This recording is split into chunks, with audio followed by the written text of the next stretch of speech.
एक ऐसा विवाह जहां शर्त लगी 10 जूते खाने की। बहुत समय पहले की बात है। एक नगर के अंदर एक सेठ और एक सेठानी रहते थे। उनका एक लड़का था जिसका नाम विवेक था। वह घमंडी स्वभाव का लड़का था। वह खुद को सबसे होशियार मानता था और उसका मानना था कि वह जिस लड़की से विवाह करेगा उसे वह रोज 10 जूते मारेगा। समय बीतता गया। कुछ समय बाद विवेक विवाह योग्य हुआ तो सेठ सेठानी ने उसके सामने विवाह का प्रस्ताव रखा। तब विवेक ने सेठ जी से कहा कि पिताजी, मैं उसी लड़की से विवाह करूंगा जो मुझसे रोज 10 जूते खाएगी, और कहा कि मेरी यही इच्छा है कि जो लड़की मुझसे 10 जूते खाएगी मैं उससे शादी कर लूंगा। सेठ और सेठानी अपने बेटे की ऐसी अजीब सी शर्त को सुनकर सोच में पड़ गए और दोनों आपस में विचार करने लगे कि इस लड़के का विवाह कैसे होगा और कौन ऐसा पिता होगा जो 10 जूते खाने के लिए अपनी लड़की का विवाह करवाए। एक दिन एक सेठ उसी गांव में आया और वह अपनी बेटी के लिए रिश्ता ढूंढ रहा था। गांव में किसी ने उन्हें सेठ के लड़के विवेक के बारे में बता दिया और कहा कि वह सेठ भी अपने लड़के के लिए रिश्ता ढूंढ रहे हैं। वह सेठ विवेक के पिताजी के सामने अपनी बेटी के रिश्ते की बात लेकर आया और कहा कि गांव में किसी ने बताया है कि आपका एक लड़का है और आप भी उसके लिए लड़की ढूंढ रहे हैं। वहीं पर विवेक भी खड़ा था। तब उसने लड़की के पिताजी से कहा कि देखिए, मैं उसी लड़की से विवाह करूंगा जो मुझसे रोज 10 जूते खाए। जो इस घर में पत्नी बनकर आएगी वह मुझसे रोज 10 जूते खाएगी। लड़की के पिता यह सब सुनकर हैरान रह गए। वह यह सोचने लगे कि कौन अपनी बेटी को इस पागल लड़के के हाथ में सौंपेगा। लड़के की ऐसी बात सुनकर सेठ वहां से उठकर अपने घर की ओर लौट गया। घर पहुंचकर सेठ ने सारी बात अपनी पत्नी को बताई। पूरी बात सुनने के बाद पत्नी ने सेठ से पूछा, तो आपने अब क्या निर्णय लिया है? तब सेठ ने कहा, मैंने तो साफ साफ मना कर दिया। भला अपनी बेटी को ऐसे मूर्ख लड़के के हाथ में कौन सौंपेगा? अच्छा, तुम ही बताओ कि हमें क्या करना चाहिए। तब सेठानी ने कहा कि आपने सही किया जो इस रिश्ते के लिए हाँ नहीं कही। वहीं पर सेठ की लड़की भी खड़ी थी जो यह सब बातें सुन रही थी। वह पढ़ाई लिखाई में बहुत होशियार थी और दिमाग से भी बहुत तेज थी। उसने सेठ और सेठानी के पास आकर कहा, पिताजी, मैं उसी लड़के से विवाह करना चाहती हूँ। यह सुनकर सेठ और सेठानी दोनों हैरान रह गए और उन्होंने अपनी बेटी से पूछा, बेटी, तुम उस संकी लड़के से क्यों शादी करना चाहती हो जो तुम्हें रोज 10 जूते मारेगा? तब बेटी ने कहा, पिताजी, वहां आप मुझ पर छोड़ दीजिए, मैं सब कुछ संभाल लूंगी। बस आप मेरा विवाह इस लड़के से करवा दीजिए। इस सेठ को तो विश्वास ही नहीं हो रहा था कि उसकी बेटी उस संकी लड़के से विवाह करना चाह रही है। सेठ जी ने अपनी बेटी को समझाते हुए कहा, अरे बेटा, तुम रोज 10 जूते खाओगी तो तुम्हारे सिर के सारे बाल उड़ जाएंगे, इसलिए उस घमंडी लड़के से विवाह करने का विचार अपने मन से निकाल दो। तुम्हारे लिए मैं इससे भी बहुत अच्छा रिश्ता देखूंगा, क्योंकि तुम बहुत पढ़ी लिखी और समझदार लड़की हो। तुम्हारे लिए तो बहुत अच्छे अच्छे रिश्ते आ जाएंगे। लेकिन लड़की नहीं मानी। वो बार बार कहने लगी, नहीं पिताजी, आपको मेरी कसम है। आप में सेठ और सेठानी ने अपनी बेटी को बहुत समझाया, लेकिन वह नहीं मानी और उसी लड़के से विवाह करने की जिद करती रही। इसके बाद सेठ और सेठानी दोनों एक बार फिर उस लड़के के घर पहुंचे और उससे कहा, बेटा, तुम्हें अगर पैसे या दहेज चाहिए तो वह भी हम दे देंगे, लेकिन तुमने यह 10 जूतों वाली कैसी अजीब शर्त रखी है? लड़के ने जवाब दिया, देखिए, मुझे कोई दहेज या पैसा नहीं चाहिए। बस मेरी यही शर्त है कि जो भी मुझसे शादी करेगी उसे यह शर्त माननी ही पड़ेगी। अगर आपको अपनी लड़की की शादी करनी है तो करो, नहीं तो कहीं और लड़का देख लो। यह अब सेठ जी को कुछ समझ नहीं आ रहा था। बहुत सोचने के बाद उन्होंने अपनी बेटी का रिश्ता उसी लड़के के साथ तय कर दिया। कुछ समय बाद शादी का दिन आ गया। लड़का बारात लेकर लड़की के घर आ गया और सीमा दुल्हन बनकर विवेक के घर पहुंच गई। सेठ जी ने अपने जमाई को बहुत सारा दान दहेज भी दी। ससुराल में सभी ने सीमा का बड़े प्रेम से स्वागत किया। उसकी सास ने उसकी नजर उतारी और उसे गले लगाकर घर के अंदर प्रवेश करवाया। थोड़ी देर बाद सास ने अपनी बहू को अपने हाथ से खाना खिलाया और फिर उसे कमरे में आराम करने के लिए भेज दिया। सीमा अपने कमरे में बिस्तर पर बैठी थी और अपने पति विवेक का इंतजार कर रही थी। कुछ समय बाद विवेक कमरे में आया। वह अपने जूते उतारकर सीमा से बोला, अपना सिर आगे करो, मुझे तुम्हें 10 जूते मारने हैं। तब दुल्हन सीमा ने, मुझे पता है कि मैंने सब कुछ सोच समझकर ही यह शादी की है, इसलिए मुझे 10 जूतों का कोई डर नहीं है। लेकिन पहले आप मुझे एक बात बताइए, मेरे माता पिता ने मुझे पाल पोस कर इतना बड़ा किया और मेरी शादी में इतना सारा धन और दहेज दिया, आज तक उन्होंने मुझे एक भी जूता नहीं मारा। तो अब आप बताइए कि आप मुझे किस अधिकार से 10 जूते मारना चाहते हैं? क्योंकि आपकी कमाई का तो मैंने अब तक एक गिलास पानी भी नहीं पिया है। जो खाना मैंने यहाँ खाया है वह भी आपके पिता की कमाई का था, उसमें आपकी कमाई का कुछ भी नहीं। पहले आप अपनी कमाई से कुछ लेकर आइए, मुझे कुछ खिलाइए, तब आप मुझे 10 जूते मारने के हकदार बनेंगे।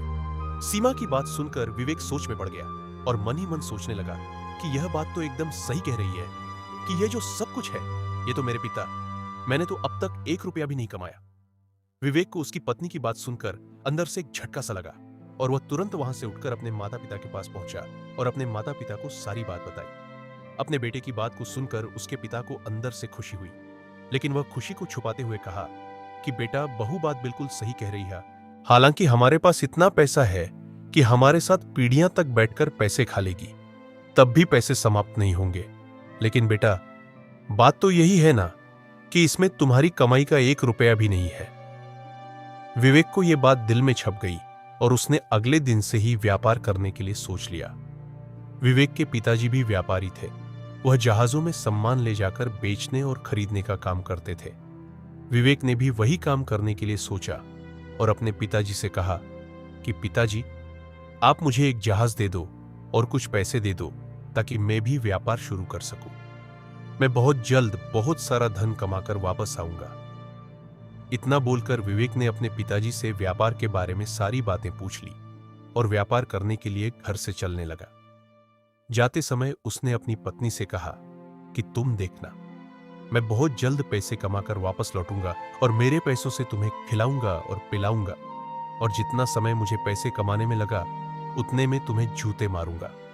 तब उसकी पत्नी सीमा ने कहा कि ठीक है मेरे स्वामी, जब आप पैसे कमाकर वापस लौटोगे तो मेरा सर आपके सामने झुका रहेगा। आपको जितनी इच्छा हो उतने जूते लगा लेना। विवेक घर में सभी से विदाई लेकर जहाज में बैठकर व्यापार करने के लिए चला गया। अब उसके चेहरे पर उसके घमंड की मुस्कान साफ दिखाई दे रही थी। उनके माता पिता को भी अपनी बहू पर अब गर्व होने लगा था कि उन्हें एक समझदार बहू मिली है। अब वह उनके बेटे को अवश्य ही सुधार देगी। दूसरी तरफ विवेक जहाज में व्यापार करने के लिए चला जा रहा था। 3-4 दिन का सफर उसने तय कर लिया था। एक दिन एक बंदरगाह के ऊपर उसने ठहरने के लिए सोचा। फिर क्या था, उसने साइड में जहाज लगाकर उसे नगरी का जायजा लेने के लिए चला गया। वह जिस नगरी में ठहरा था वह नगरी एक ठगों की नगरी थी। वह थोड़ी ही दूर चला था कि उसे सामने से एक आदमी लाठी के सहारे चलता हुआ आ रहा है। जब वह आदमी विवेक के पास आया तो विवेक ने देखा कि उसके आंख पर एक हरे रंग की पट्टी बंधी हुई है। वह लंगड़ा व्यक्ति विवेक के पास आकर बोला, अरे, इस बार तुम आए हो, तुम्हारे पिताजी नहीं आए? तुम्हारे पिताजी तो बहुत तेज आदमी है। यह सुनकर विवेक सोच में पड़ गया कि उसने इस आदमी को पहले कभी देखा ही नहीं और यह उसे एक नजर में पहचान भी गया। विवेक सच में उलझ गया कि यह आखिर कौन हो सकता है। फिर उसने उस व्यक्ति से कहा, आप मुझे खुलकर बताइए, आप कौन हैं डीरी? तब उस लंगड़े व्यक्ति ने कहा, पिछली बार तुम्हारे पिताजी यहां आए थे, मुझे 10,000 रुपए की जरूरत थी तो मैंने अपनी एक आंख उन्हें गिरवी रखी थी। अब मैं 10,000 रुपए वापस लेकर आया हूं। मुझे मेरी आंख वापस चाहिए। ये लो पैसे और मुझे अभी मेरी आंख लौटा दो। यह सुनकर विवेक परेशान हो गया क्योंकि उसके पास तो कोई आंख थी ही नहीं और नहीं उसके पिताजी ने उसे इस बारे में कुछ बताया था। कुछ देर सोचकर विवेक बोला, भाई, मेरे पास तुम्हारी आंख नहीं है। जब मैं अगली बार आऊंगा तब तुम्हारी आंख लेकर आऊंगा। तो इतना कहकर वह आगे बढ़ने लगा। तभी वह लंगड़ा व्यक्ति जोर जोर से चिल्लाने लगा। देखते ही देखते वहां भीड़ इकट्ठा हो गई। वह चिल्लाकर बोला, मैं इसे अपने पैसे दे रहा हूं, लेकिन यह मुझे मेरी आंख वापस नहीं दे रहा। अगर इसके पास मेरी आंख नहीं है तो इसे अपनी एक आंख निकालकर देनी होगी।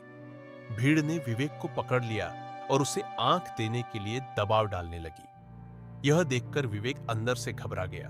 वह बोला, मेरे पास इसकी आंख नहीं है, अगली बार जरूर लेकर आऊंगा, कृपया मुझे जाने दीजिए। लेकिन किसी ने उसकी बात नहीं मानी। तभी भीड़ में से एक आदमी बोला, अभी इसे कुछ पैसे देकर मामला खत्म कर दो। तभी वह मजबूर होकर विवेक ने उसे 5,000 रुपए दे दिए। पैसे लेते ही वह आदमी तुरंत वहां से चला गया। विवेक ने राहत की सांस ली और सोचा, चलो 5,000 रुपए में ही मुसीबत टल गई। यह सोचकर वह आगे बढ़ने लगा। जैसे ही वह नगर के अंदर पहुंचा, उसने देखा कि सामने से एक आदमी एक टांग पर चलता हुआ उसकी ओर आ रहा है। वह भी उसके पास आकर बोला, इस बार तुम्हारे पिताजी नहीं आए? तुम्हारे पिताजी बहुत अच्छे आदमी हैं। उनके पास मेरी एक टांग है, इस बार उन्होंने तुम्हें भेज दिया, लेकिन मुझे तो मेरी टांग चाहिए। विवेक फिर से हैरान रह गया। उसने कहा, मुझे तुम्हारी टांग के बारे में कुछ भी पता नहीं है। तब उस व्यक्ति ने कहा, बेटा, पिछली बार तुम्हारे पिताजी यहां आए थे, तब मुझे कुछ रुपयों की जरूरत थी। तब उस आदमी ने कहा, मैंने पिछली बार तुम्हारे पिताजी से 8,000 रुपए लिए थे और अपनी एक टांग गिरवी रखी थी। अब मेरे पास पैसे आ गए हैं, इसलिए तुम ये पैसे ले लो और मुझे मेरी टांग वापस दे दो। जब विवेक ने सुंदर महिला से वहां से जाने की बात कही, तब सुंदर महिला ने उससे कहा, अतिथि महोदय, जाते जाते मेरा सोने का गिलास मुझे देते जाइए। डेस्ट। तब विवेक ने नीचे देखा, जहां उसने गिलास रखा था, लेकिन वहां गिलास था ही नहीं। यह देखकर विवेक को कुछ समझ नहीं आया। असल में वह सुंदर महिला एक ठग थी। वह अपनी बिल्ली की मदद से लोगों को ठगने का काम करती थी।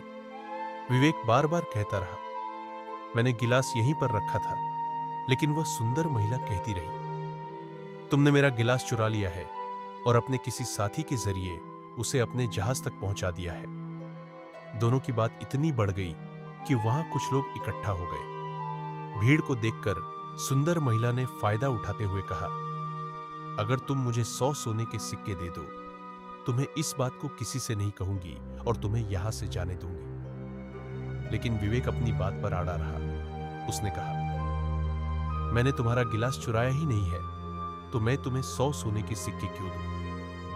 और तभी वहां से कोटवाल गुजर रहा था। महिला ने उसे बुलाकर सारी बात बता दी। कोटवाल ने कहा, मैं अभी इस लड़के की तलाशी लेता हूं। लेकिन विवेक के पास सोने का गिलास नहीं मिला। तब सुंदर महिला ने कहा, कोटवाल साहब, इसने किसी दूसरे के जरिए मेरा गिलास अपने जहाज में छिपा दिया होगा, इसलिए इसके जहाज की भी तलाशी लेनी चाहिए। वॉम। जब कोटवाल विवेक के जहाज की तलाशी लेने गया, तो उसे वहां सोने का गिलास मिल गया। यह देखकर कोटवाल ने तुरंत विवेक को पकड़ लिया और उसे महल में पेश किया गया। राजा ने विवेक को 6 महीने की सजा सुना दी और उसके जहाज को भी जब्त कर लिया। विवेक को कारागार में डाल दिया गया। 6 महीने कारागार में रहने के बाद विवेक के पास कुछ भी नहीं बचा। वह गरीबों की तरह नगर की सड़कों पर भटकने लगा। तभी उसकी मुलाकात एक व्यक्ति से हुई। उस व्यक्ति ने पूछा, तुम कौन हो और यहां क्यों भटक रहे हो? विवेक ने अपनी पूरी कहानी उसे सुना दी। उसकी बात सुनकर उस व्यक्ति को उस पर दया आ गई। उसने कहा, भाई, यह ठगों की नगरी है। यहां जो एक बार फंस जाता है, उसके लिए निकलना बहुत मुश्किल होता है। तुम्हारे पास रहने के लिए कोई जगह भी नहीं है। मैं गाना गाकर अपना पेट पालता हूं। अगर तुम्हें नाचना आता है तो तुम मेरे साथ महिला का रूप धारण करके नाच सकते हो और मैं गाना गाऊंगा।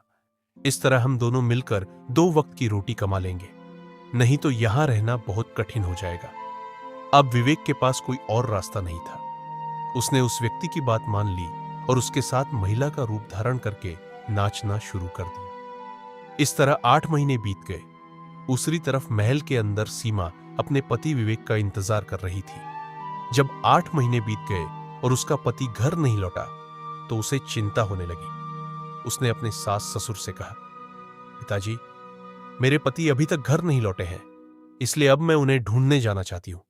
तब सेठ ने कहा, बेटा, तुम इतने बड़े देश में उसे कहां ढूंढोगी? इससे अच्छा है कि मैं ही उसे ढूंढ कर लेकर आता हूं। इस पर सीमा ने कहा, नहीं पिताजी, अब आपकी उम्र हो चुकी है, इसलिए आप घर पर ही रही है। मेरे पति मेरी वजह से ही घर छोड़कर गए हैं, इसलिए मैं ही उन्हें वापस लेकर आऊंगी। बस आप मुझे 2 पानी के जहाज और कुछ धन दे दीजिए, ताकि मैं अपने पति को ढूंढकर वापस ला सकूं। तब सेठ ने अपनी बहू को 2 पानी के जहाज दे दिए, बहुत सारा धन दिया और आशीर्वाद दिया कि वह उसके साथ ही सेठ ने कहा, बेटी, तुम अकेली मत जाओ। हमारे पास 5 विश्वासपात्र आदमी हैं, उन्हें अपने साथ ले जाओ।